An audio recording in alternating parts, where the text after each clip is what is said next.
So there are different types of paranormal equipment to use in the paranormal field. But did you know that there's certain ways to use the paranormal equipment, and there's certain things you have to do before using the paranormal equipment? Join me today as I discuss how to use different paranormal equipment.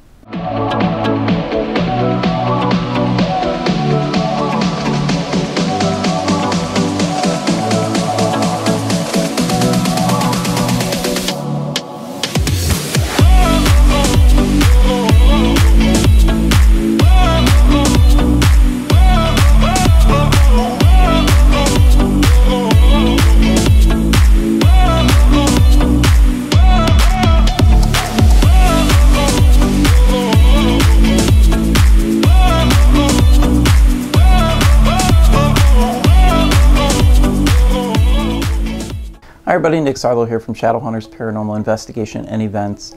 If you guys are brand new to the channel, welcome. If you guys have not, please hit that subscribe button. Also hit that bell notification. When you hit that bell, you guys will be notified every time we go live or we put out another video. There's tons of paranormal equipment out there, but how do you use them? What's the correct way to use them?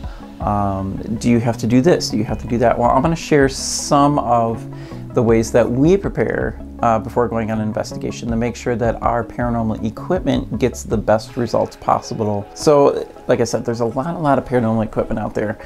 And how do you use them? Is there a proper way to use them? The answer is yes. So, the first step is always, with your cell phone, make sure that your cell phone is always put on airplane mode. The reason we say this, your cell phone can make anything go off. So for example, REM pods can go off because of it. You can have your Mel-Meters go off because of it. You can even have your Boo Bear go off because of it. Always make sure that your phone is on airplane mode 100% of the time. Because otherwise, you don't know if it's going off because of a spirit, or you don't know if it's going off because you're about to get a call or a text message, or just even the internet going through with 4G or 5G. The first piece of equipment that I'm going to talk to you guys about and how to use properly is the REM pod. The REM pod is probably our favorite piece of equipment to use. We have had so much activity with the REM pod. So pretty much what the REM pod is, it's got 4 lights on there. And it's got this huge big antenna, and every time you do go close to the antenna, it starts lighting up to let you know that, hey, there's possible that something could be there.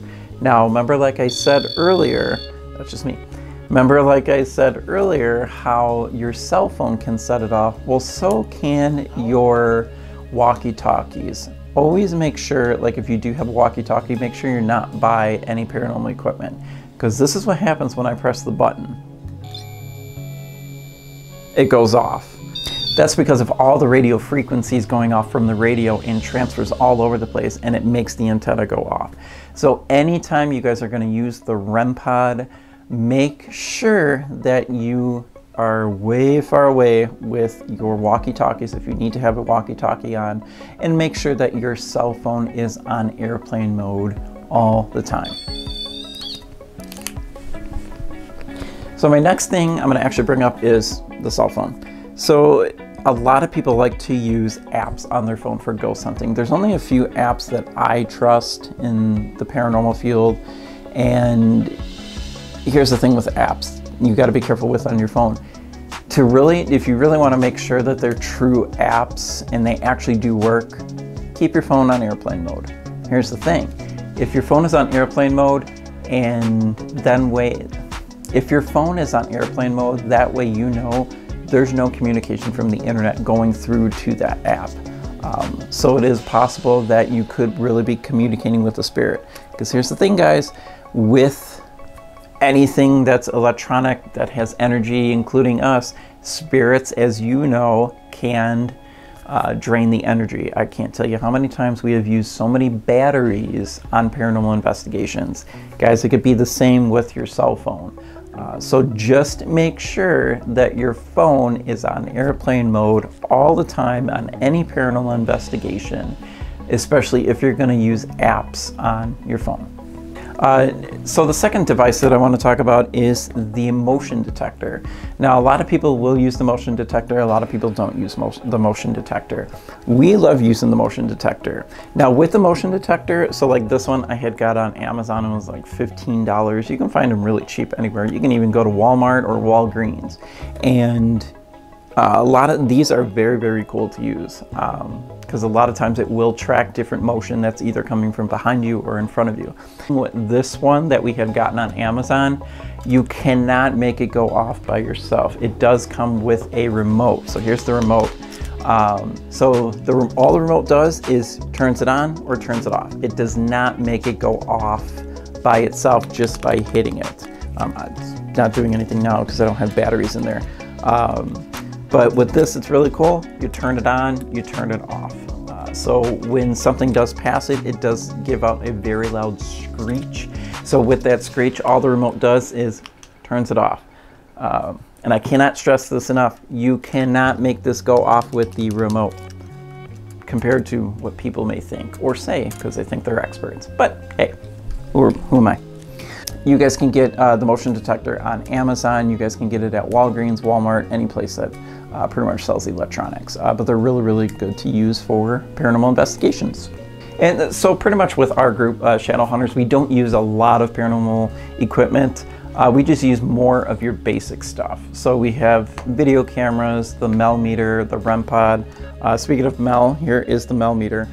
With the Mel-Meter, it's very, very easy to use, but when you do use the Mel-Meter, this goes back to using a walkie-talkie by it or your cell phone. And like I said, any of those devices can set off the Mel-Meter to where it's going to give you a completely different reading. So the best way to use the Mel-Meter, make sure, you know, if you're in a haunted location, make sure you're in a room that does not have a lot of wires to it. The reason I say that is because wires and all that can give off energy, and this will start reading the energy off of it. So these are actually really good to use if you're going to a cemetery investigation or if you go into the woods. These are very, very good tools to use because there's not a lot of electricity inside of a cemetery or the middle of the woods or fields or anything. So definitely use this more outside in a outdoor setting, like I said, cemetery or the woods. Now that's not to say you can't use this inside. You can definitely use it inside. Just kind of when you first go into the place, kind of take this first and kind of measure around for your baseline to see exactly where the high points would be to, when you're using your Mel-Meter. Now there are more than one Mel-Meters to use. We actually just got this Mel-Meter. We're very excited to get it. This is the Mel-Meter that has the REM pod attached to it. Now with this one, it can be a little bit more sensitive than the other Mel-Meter. So with this one, always make sure, again, no walkie-talkies by it and no cell phone or anything else. But with this one, it's got everything else built into it. It's got the REM pod, it's got the Mel-Meter, so it measures energy and the temperature, and it also has a temperature light on the side of it that's really cool. So if the temperature does drop, that red light is going to go on and it does kind of warn you. So with the Mel-Meter and the Mel-Meter with the REM pod attachment to it, same thing, be very, very careful when you do use it in an indoor setting. Because it may give you a little bit more false positives than when you are outside. And then of course we do have our digital voice recorder. The digital voice recorder, very, very easy to use. Here's the thing, guys, with the digital voice recorder though, that thing picks up everything. It can pick up any noise from your stomach. It can even pick up a fart from eating Chipotle before your paranormal investigation, which I don't recommend that you do. Even though Chipotle is delicious, I don't recommend eating something like that before an investigation because you might get some false negatives from that. In the, we'll skip that. So with your digital voice recorder, anytime you do hear something that's like shuffling around and you can see it shuffling around or making noise, tag it in the recorder. That way you know exactly what that noise was at that time. So, you know, for tagging, just say like, oh, Nick was shuffling his feet, Nick fell, or whatever. Make sure you tag it in your digital voice recorder. It is so hard anyways right now to kind of hear anything with the digital voice recorder with spirit voices, because a lot of times they're very, very soft. They're hard to hear. So you want as minimal noise as possible. So there you guys have it. That's just some of the basics that I was going to go over with paranormal investigation equipment. Like I said, there's a million pieces of equipment out there. Please do your research before using the equipment, and please use your research before purchasing the equipment, so you guys know exactly what you're purchasing and so you guys know what you guys are getting into. If you guys do have any questions about any of our equipment or any other piece of paranormal equipment, leave a comment below. We look at all the comments and we reply back to all the comments.